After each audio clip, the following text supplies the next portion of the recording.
দায় আমরা নিব না। আমরা সবকিছু শুনবো, জানবো, আমরা শিওর হবো, তারপর এখান থেকে আমরা আর এখানে যেটা বলবে সেটা সাংবাদিকক আমি ডাকছি, হ্যাঁ ওনারা আসবে, আপনাদের সঙ্গে কথা বলবে, সবকিছু আমরা ক্লিয়ার করবো, তারপর এখান থেকে আমরা এর আগে আমি ফেস করে ছাড়বো না, আমি অবশ্য একটা স্টেটমেন্ট স্যার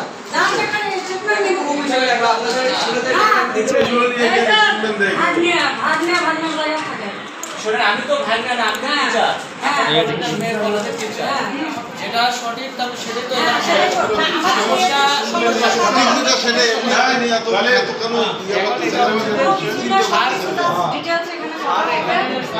আমরা সবকিছু শুনবো, জানবো, আমরা শিওর হবো, তারপর এখান থেকে আমরা আর এখানে যেটা বলবে সেটা সাংবাদিকক আমি ডাকছি, হ্যাঁ ওনারা আসবে, আপনাদের সঙ্গে কথা বলবে, সবকিছু আমরা ক্লিয়ার করবো, তারপর এখান থেকে আমরা এর আগে আপনারা ভুল করবেন সে দায় আমরা নিব না।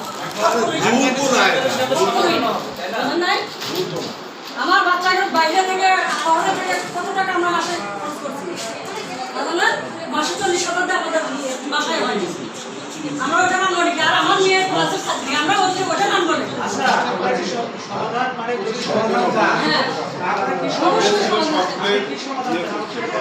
স্যার স্যার এই পাশে স্যার এটা তো জান নাকি? আমি যদি বলি কোনো সমস্যা না হয়, সমস্যা না হয়, যদি সব ঠিক থাকে তাহলে তখন আপনারা কি করবেন? এখন তো জাজ করার কোনো ইয়ে নাই, না হয় সেটা পরবর্তী দরকার নেই। আমি বলি সমাধান আসবে না, যেটা দিয়ে সমাধান আসবে। হ্যাঁ কথা বলেছি, একটু আমি বাইরের সাংবাদিক আসতে আমি